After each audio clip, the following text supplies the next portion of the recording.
Have you ever watched someone destroy your future in front of 100 strangers, only to discover they just signed their own death warrant?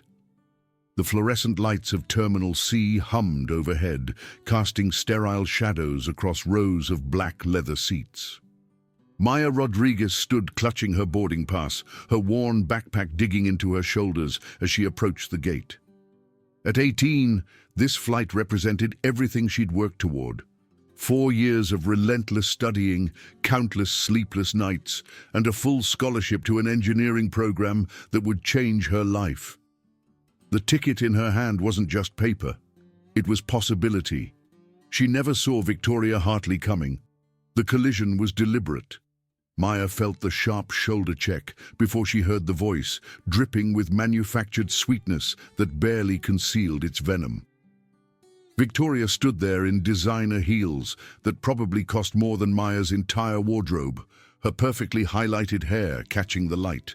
Brandon hovered behind her, his polo shirt pressed, his expression already twisted into a smirk that suggested he knew exactly what was about to unfold.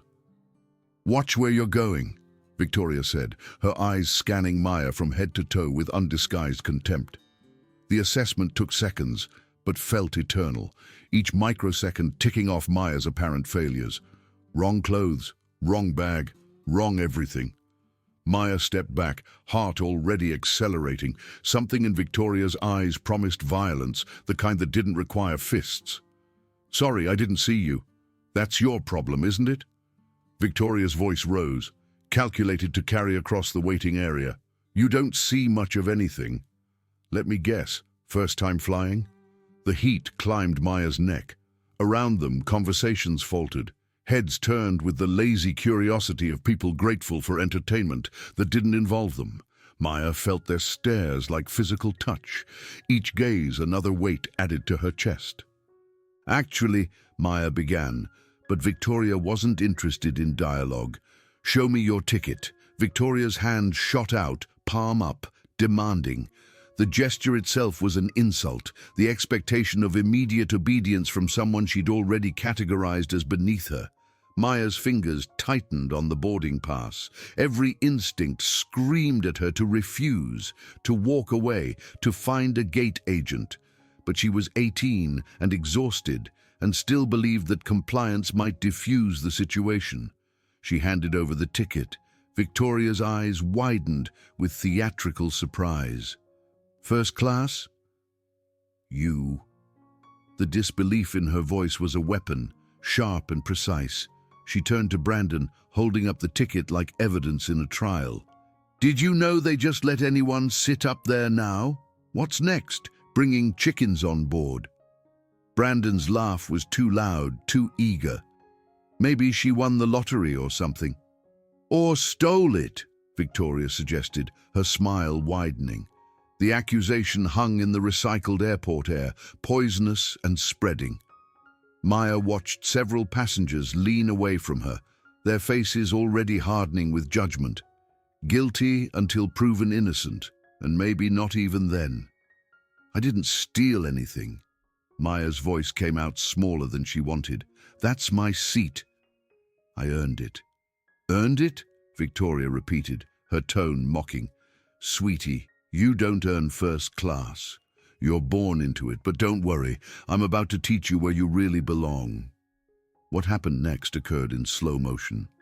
Victoria's hand moved with practiced cruelty, reaching not for the boarding pass, but for something Maya hadn't fully revealed yet. The passport, still partially visible in Maya's jacket pocket. Victoria's fingers closed around it with serpent speed, yanking it free before Maya could react. "Let's see who you really are," Victoria said, flipping it open. Her eyes scanned the pages, looking for ammunition. "Maya Rodriguez, figures. And look at this photo. Did you take it at a bus stop?" The surrounding passengers were fully engaged now, the natural human instinct towards spectacle overriding any sense of decency. Someone actually pulled out their phone, angling for a video. Maya reached for the passport, desperation making her movements clumsy. "Give it back. Please." Victoria held it higher, dangling it just out of reach like a playground bully with a stolen toy. What's the magic word? Oh wait, you probably don't know any magic words. Girls like you don't get taught those. Victoria, come on, Brandon said, but his protest was weak, more concerned with maintaining his own image than any genuine moral objection. The flight's about to board. In a minute, Victoria snapped. Then, turning back to Maya with eyes that gleamed with something beyond mere meanness, something darker and hungrier, she said the words that would change everything. You know what? You're right. You don't belong in first class. The sound of tearing paper is uniquely terrible. It's final in a way few sounds are. Maya watched, paralyzed, as Victoria gripped the passport with both hands and ripped it down the middle. The blue cover split, the pages separated. Maya's photo, her stamps, her identity torn in half. Oops, Victoria said, letting the pieces flutter to the ground like broken wings. Guess your little adventure ends here. No passport, no flight. Such a shame. The crowd's collective inhale was audible. This had crossed a line everyone recognized, even those who'd been enjoying the show moments before. Destroying a passport wasn't just mean, it was potentially criminal. But recognition didn't equal action. They stood frozen, witnesses without courage, their phones recording but their voices silent. Maya dropped to her knees, gathering the torn pieces with shaking hands. Her vision blurred. The terminal spun. This wasn't just a document. This was her grandmother's blessing before she died. The pride in her mother's eyes when they'd applied, the months of paperwork and fees they could barely afford. This was proof she existed. Proof she had a right to cross borders and chase dreams. Victoria stood over her, triumph radiating from every pore. Look at her, everyone. This is what happens when people try to be something they're not. The world has an order. She just learned hers. Brandon shuffled his feet, uncomfortable now, but still not intervening. Around them, the crowd began to disperse, their entertainment concluded, their conscience already forgetting. Maya remained on the floor, broken paper in broken hands, the weight of humiliation crushing her lungs. Then Victoria leaned down, her voice dropping to a whisper meant only for Maya's ears. You actually thought you were special, didn't you? Thought that scholarship meant something? Let me tell you a secret. People like us will always crush people like you. That's not cruel, that's just reality. And the sooner you accept your place, the less it'll hurt. She straightened, smoothing her designer dress, preparing to board her first-class seat while Maya remained on the ground. Brandon followed, already pulling out his phone to text someone about the crazy scene at the airport. Maya's hands trembled so violently, the torn passport pieces nearly fell again. Her throat was closed, words impossible. She couldn't breathe, couldn't think, couldn't process that her entire future had been destroyed by someone who didn't even know her name 10 minutes ago. A gate agent finally approached, her expression more annoyed than sympathetic. Miss, you can't board with a damaged passport. You'll need to contact the passport office and reschedule your flight. But Maya's voice cracked. She destroyed it. You saw. The agent glanced away. I'm sorry, but damaged documents aren't valid for international travel. You'll have to step aside. We're beginning boarding. Maya staggered to her feet, clutching the ruined pieces. Her phone buzzed in her pocket, insistent and ignored. Everything she'd worked for was evaporating. The scholarship required her arrival by a specific date. Missing this flight meant missing orientation. Missing orientation meant losing the opportunity. One act of cruelty and her entire trajectory had been altered. Victoria was already in line, showing her boarding pass to the agent with a smile that said she'd already forgotten Maya existed. Brandon stood beside her, scrolling through his phone. Neither looked back. Maya's vision narrowed to a tunnel. Her chest felt like someone had placed concrete blocks on it. The terminal sounds faded into white noise. She stood there alone in a crowd of hundreds, holding the pieces of her broken future. Her phone buzzed again and again. With numb fingers, she finally pulled it from her pocket. The cracked screen protector made the text hard to read, but the name was clear enough. Dad.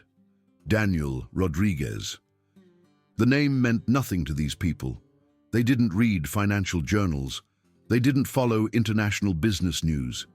They didn't know that the quiet man who'd raised his daughter alone after his wife died, who'd insisted she use her mother's maiden name at school to give her normalcy, who'd supported every dream while deliberately keeping his empire separate from her daily life, was the same Daniel Rodriguez, whose signature appeared on documents that moved billions.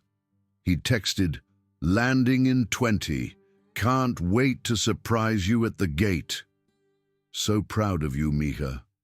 Maya stared at the message, then at the torn passport, then at Victoria's back as she handed her boarding pass to the agent. Something shifted in Maya's chest. The crushing weight began to transform, not into anger exactly, into something colder, clearer, more focused. She took a breath, then another, her hands steadied. "Excuse me," she called out, her voice cutting through the terminal's ambient noise with unexpected strength. Victoria turned, surprise flickering across her face before settling back into contempt. "Still here? Thought you'd be crying in a bathroom by now." "I wanted to give you a chance," Maya said, walking forward with deliberate steps. The crowd parted, sensing something had changed, unable to identify what. "To apologize, to make this right." Victoria laughed, the sound sharp and brittle. "Apologize? To you? For what? Teaching you a valuable life lesson?" "For destroying federal property," Maya said quietly. "For assault, for discrimination, for whatever charges my father's lawyers decide to pursue." "Your father?" Victoria's eyebrow arched. "What's he going to do? File a complaint with his manager at the grocery store?" Maya's phone buzzed again. She glanced down at the new message. "At baggage claim." "Where are you?" She looked up, meeting Victoria's eyes directly for the first time. "His name is Daniel Rodriguez. You've probably heard of Rodriguez International Holdings, or Rodriguez Capital, or maybe Rodriguez Aviation." The color began draining from Victoria's face. "You're lying." "Am I?" Maya's voice remained calm, almost gentle. "Because in about 5 minutes he's going to walk through those doors. And when he sees what you did to his daughter, when I show him this," she held up the torn passport, "when I tell him how you treated me, how you humiliated me, how everyone here just watched." "You're bluffing," Brandon interjected, but his voice lacked conviction. He'd pulled out his phone, frantically typing something into a search engine. His face went pale. "Victoria." "Shut up, Brandon," she hissed, but her confidence was cracking, fear seeping through the fractures. Maya continued, her words measured and deliberate. "Do you know what my father does when someone hurts his family? He doesn't yell. He doesn't threaten. He simply acts. Quietly, efficiently, completely." The gate agent's radio crackled. A voice came through, urgent and confused. "We need a supervisor at gate C7 immediately. We have a situation. Mr. Rodriguez is in the terminal and requesting—" Victoria's legs seemed to lose strength. She reached for Brandon's arm, but he stepped away from her, distancing himself with the survival instinct of rats fleeing a sinking ship.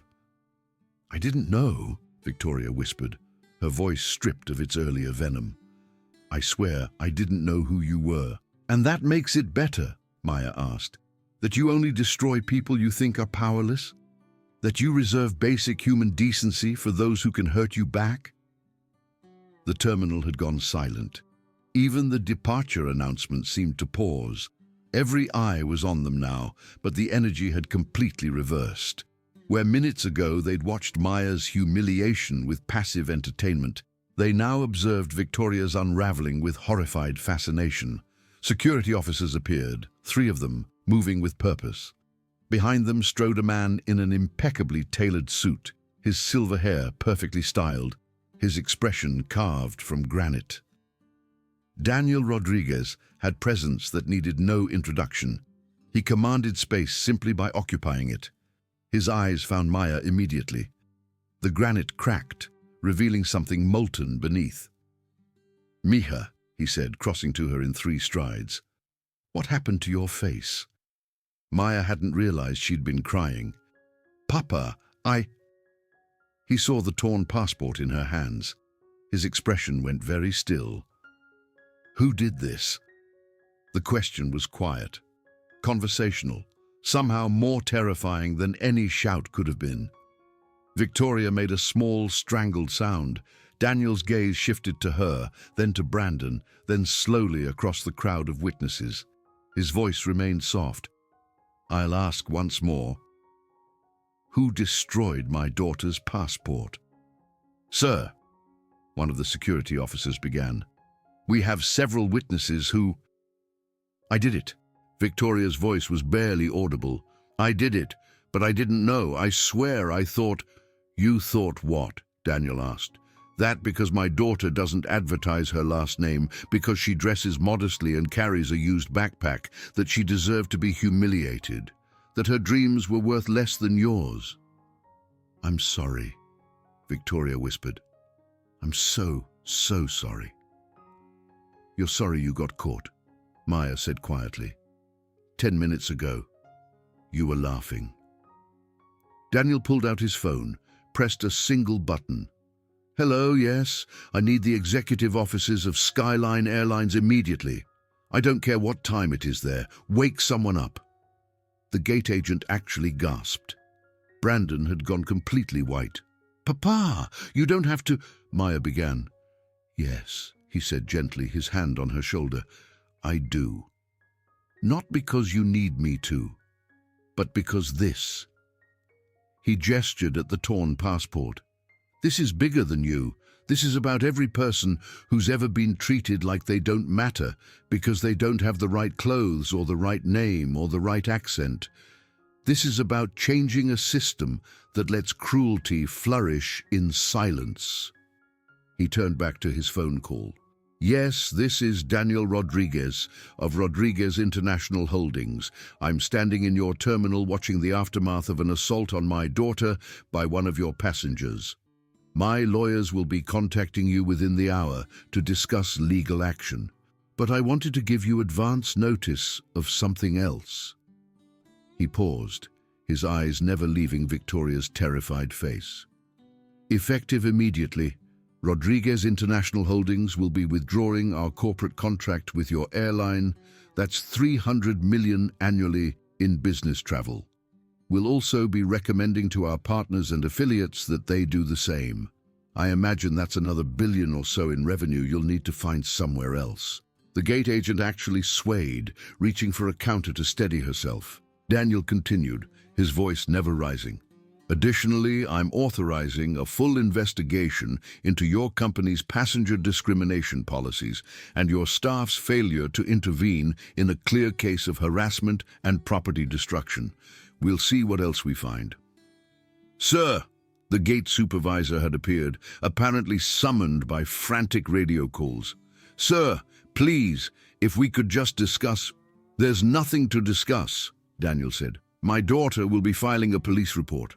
The destroyed passport means she can't fly today, which means she may miss her scholarship orientation. If that happens, your airline will be liable for damages that I assure you will be substantial." He turned to Maya, his expression softening. "Come on, Mija. Let's get you a new passport. I know some people. We'll have you on a flight tomorrow, I promise." Maya looked back at Victoria, who had sunk into a chair, her face buried in her hands. Brandon had disappeared entirely, vanished into the crowd. The witnesses who'd stood silent during her humiliation were now whispering urgently, some already on phones, spreading the story.